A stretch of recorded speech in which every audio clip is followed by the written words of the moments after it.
दिल तोरिया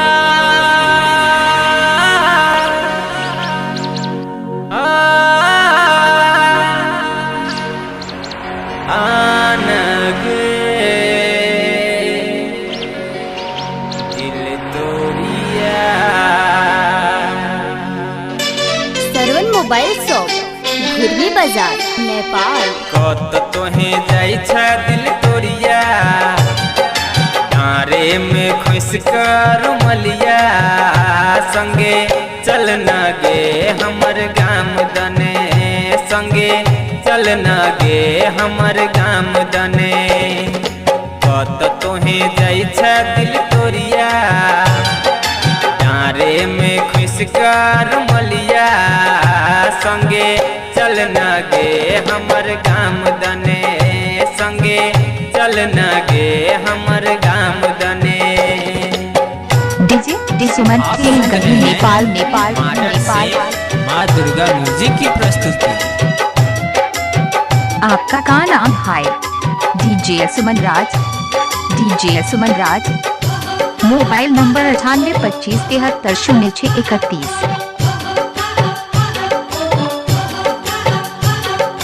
अकेले जे बेटा पर डर है तो आगू उठेबे पर पाछू भजे तो।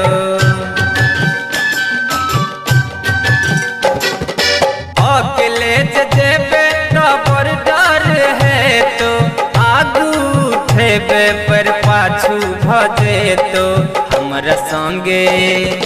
हमरा संगे जइबे दिल तोरिया, देखत ना कोई तोहरी ओरिया।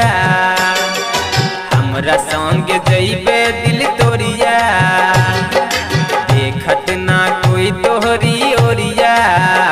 संगे चलना गे हमर गाम दने, संगे चलना गे हमर गाम दने। डीजे सुमन नेपाल नेपाल नेपाल। आपका का नाम है? DJ Suman Raj, DJ Suman Raj. Mobile number 9825730631। Suman Suman Suman. Sarvan mobile shop, घुर्मी बाजार, नेपाल। नाक में छौनथनी और कान में कनवाली, ओहू समाहग संग में छौ जवानी।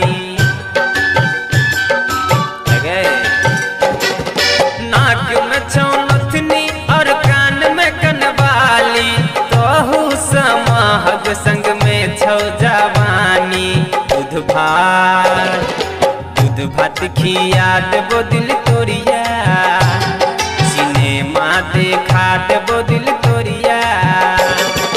दूध भात खिया देबो दिल तोरिया, सिनेमा देखा देबो दिल तोरिया। संगे चलना गे हमर गाम दने, संगे चलना गे हमर गाम दने। अपना नाम के डीजे रिमिक्स बनाने के लिए संपर्क कीजिए डीजे सुमन राज गही से नेपाल। डीजे सुमन गही Nepal Nepal Nepal. Mobile number 9825730631। Suman Suman.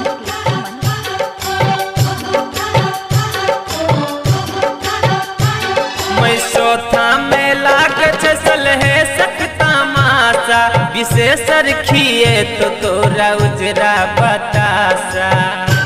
Sarvan mobile shop, घुर्मी बाजार, नेपाल। मैं सोथा में लागत सलहे सकता मासा, ज्ञान खिए तो तोरा उजरा बतासा। झूला झूला झूला देबो दिल तोरिया, जिलेबी के बांध देबो पटरिया।